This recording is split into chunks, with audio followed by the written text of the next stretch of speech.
Derrick is still having some low back issues, so he's not going to play tonight. Okay.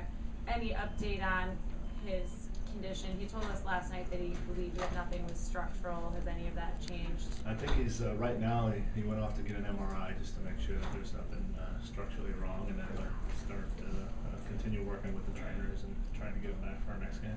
Okay. So from what you've seen so far with Brandon, what do you like about him working with that starting group? Well, I think the one thing with Brandon is, he's never fearful of a moment. He's a veteran guy. He's been a starter for many games in this league, almost most of his career. Probably 80–90% of the games he's played in, he started. So, we'll just put him right in the lineup. Mark, there's your answer. And so, he'll do the same things. He'll push the ball. Just what he does with that second group, he'll do it with the first group. And he's also done so much for that second unit. So now, how will you kind of handle that role? Will that be Sasha? Or what's the plan there? Yeah, we have Sasha and Ron that could play the point guard position. Probably those two guys.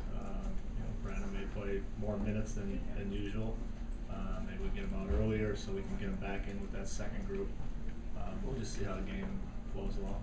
And Coach, facing this team tonight, what are some of the differences that you've seen in this group in terms of the way that they've come together versus the last time you faced the Cavs? Well, I think the first time we only had a few practices together. It was the first game that the guys all played together because of Derrick coming back and Joe was hurt. So we won't have Derrick again, but the guys are more familiar with each other, where they like the ball. They've been doing a good job defensively, helping each other, talking, understanding where they're at on that side of the court too. So, we feel we're a better team now than that first game, but they're still the champs. So we got to go out there and play all 48 minutes and lay it all out there for us to beat them. Jeff, I think you guys are 0-4 second night of back-to-back. Is there anything to that with the way you guys approached that second game? Have you changed anything? No, it is what it is. In these late games, you get back from the city, and Cleveland's been here, so they have the night rest. But you just got to go out there and play it.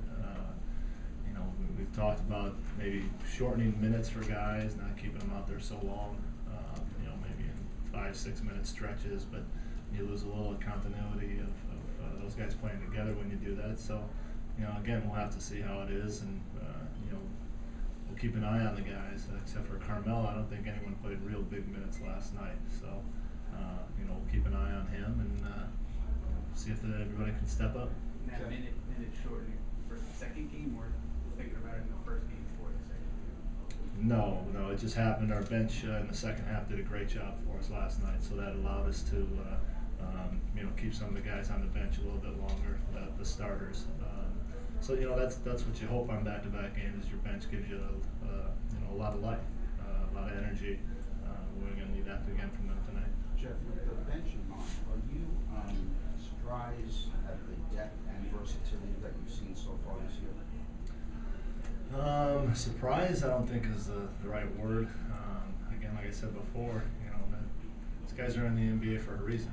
They can play, and sometimes you have a team that you have a distinct difference between guy 8 or 9 and 10 through 15. Our guys, they're pretty even. In practice every day, they battle each other. So we have multiple guys at different positions that, if they're having a rough night, then maybe we can go to one of the other guys, and they understand that, and they're cheering for each other, and they're glad when everybody gets in there and contributes. So that's a great thing to see from your bench.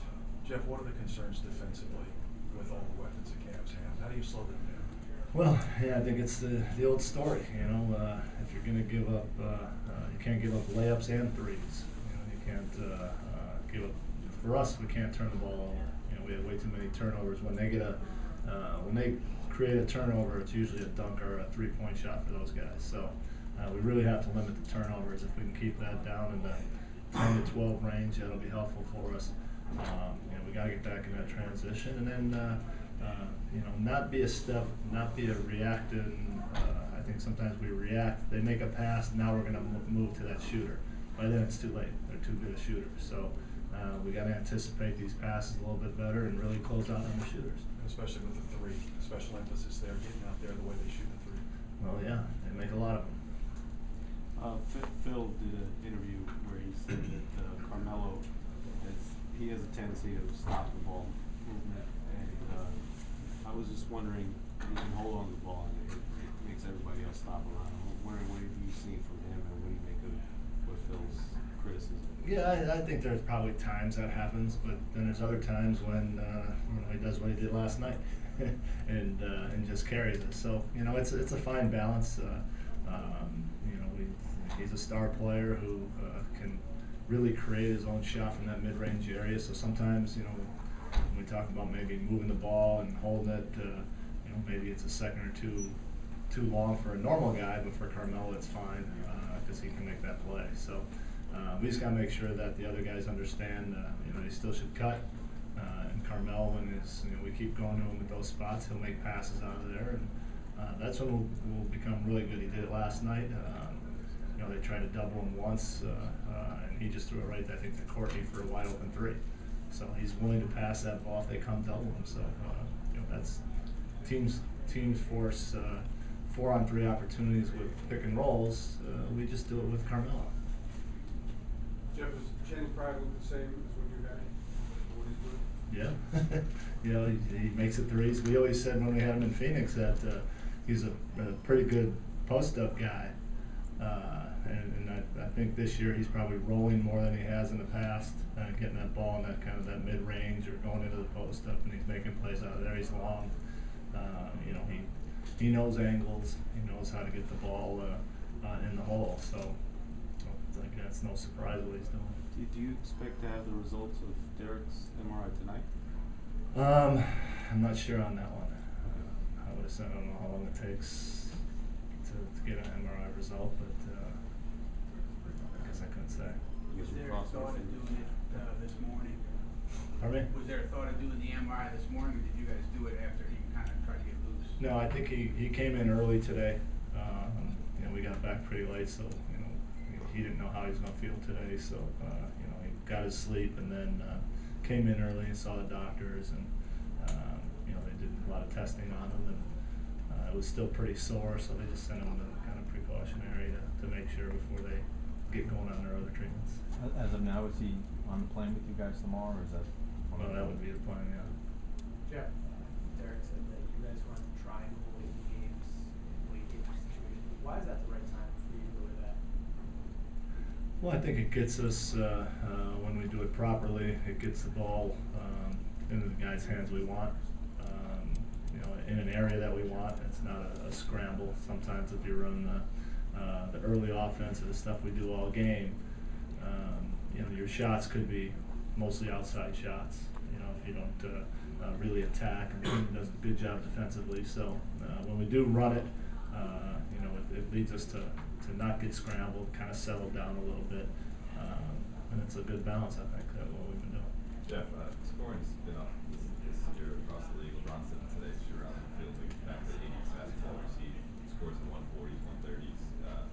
You played through the 90s where it kind of recessed or was more of a grind out game, and now you've been coaching.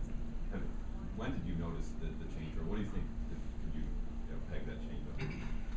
Well, I'm a little bit older, so I played through a lot of the 80s when we were averaging 118, 119 a game, so when I was in Phoenix. So I've seen it go both ways, and it's probably just the rules now.